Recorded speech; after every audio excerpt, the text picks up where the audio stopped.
This is a GM 10 bolt. So the center section on a 10 bolt is a different carrier than a Dana 44. Basically everything from the knuckle out on a 10 bolt is going to be the same as a Dana 44. So there's a bunch of stuff already on here that's not factory. From the factory, the link, whatever you want to call it, the steering link is going to be from the bottom up and run across down here. And the steering damper would mount originally here and have a bolt into there. This is a high steer conversion. So instead of using the factory tie rod end mount points, these are aftermarket TMR parts, and they bolt on top of the knuckle and give you the high steer option. So you can run your tie rod on top of your leaf springs to keep it out of the way, keep it from getting bent. This is kind of like a weird one-off. I've never seen anybody do high steer with leaf springs and a trussed axle.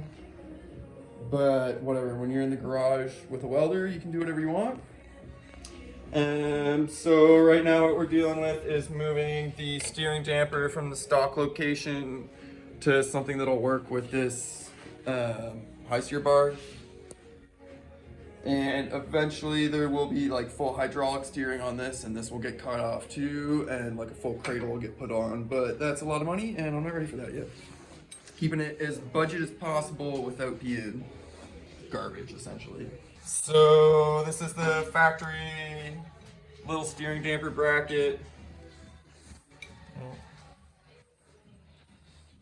And this is the little piece I made just to replicate it. It's a little bit thicker than this, and this is just old and bent and I don't want to reuse it.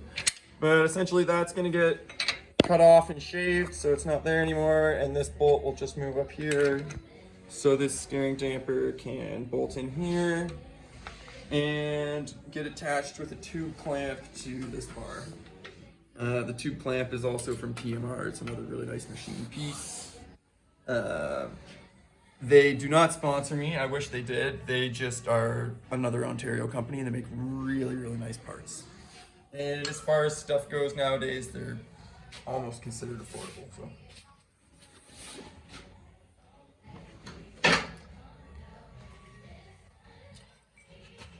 Cool. Everybody likes sparks.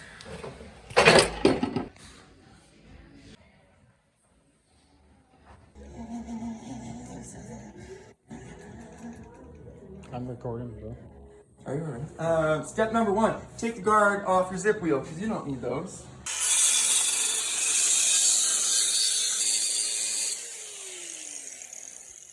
Okay, yeah, I'm going to stop being cheap, and I'm going to go get a new zip wheel, because this one's started to be too short.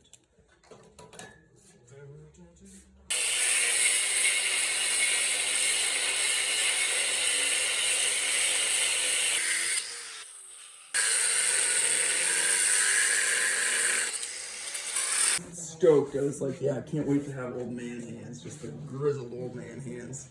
And now that I have one, I'm like, fuck. Girls aren't gonna want to hold hands with me, you know? Very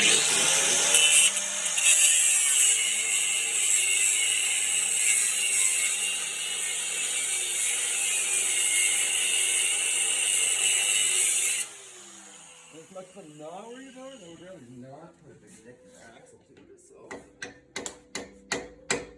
Hit it that way.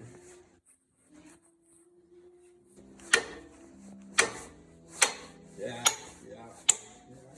Now hit it back the other way. Yeah. This is what you give the cameraman a hammer for 2 seconds.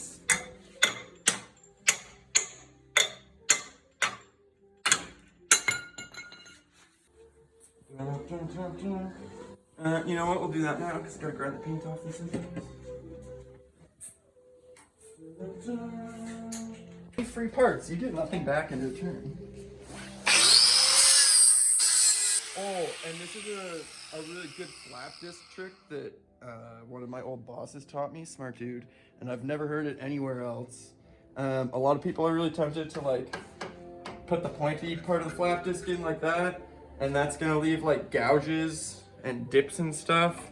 if you hold this as flat as you can, like you want to run across this line when you're grinding like this, it's gonna give you like a 3-inch surface to grind with instead of a 1-inch surface, and you can smooth this all out better and not leave like huge dips and everything.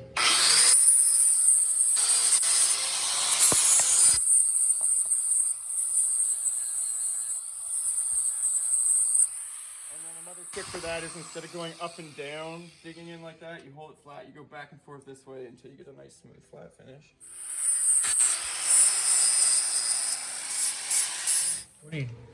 That's paint stripping disc.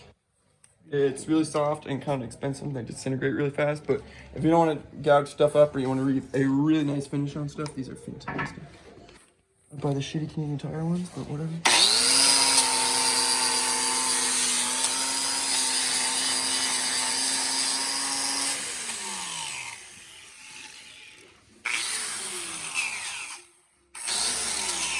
So we hacked this off, which was the factory steering damper location.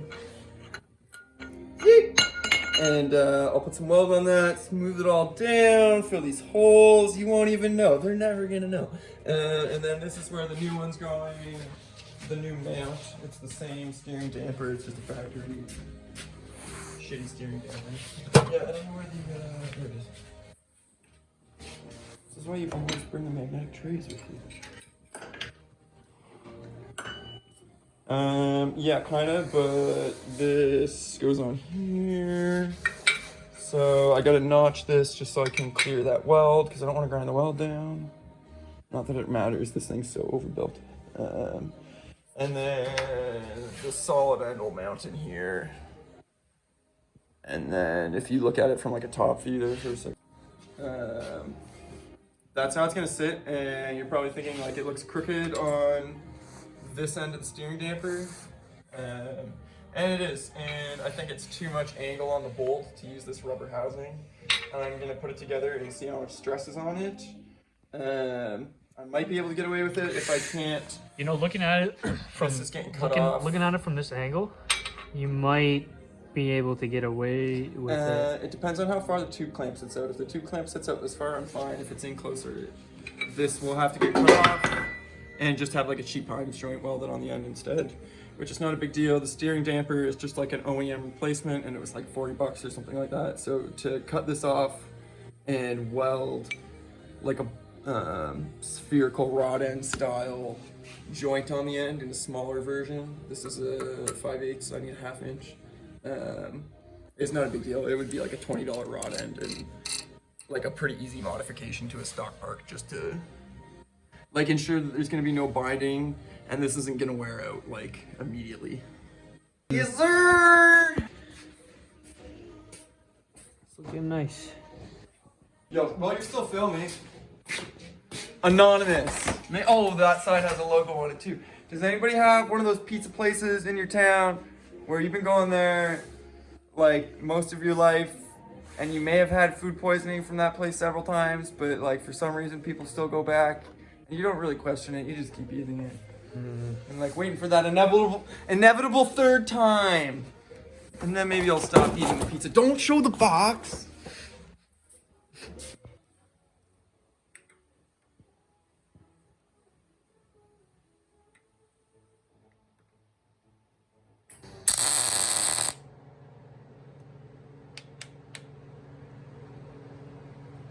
And that's going on a little cold, but it's just a couple little tacks, and it keeps the tacks small, so you can just run right over them and swap everything up. And just make sure it's all sitting flat, which it is, and we'll just give it a little buzz.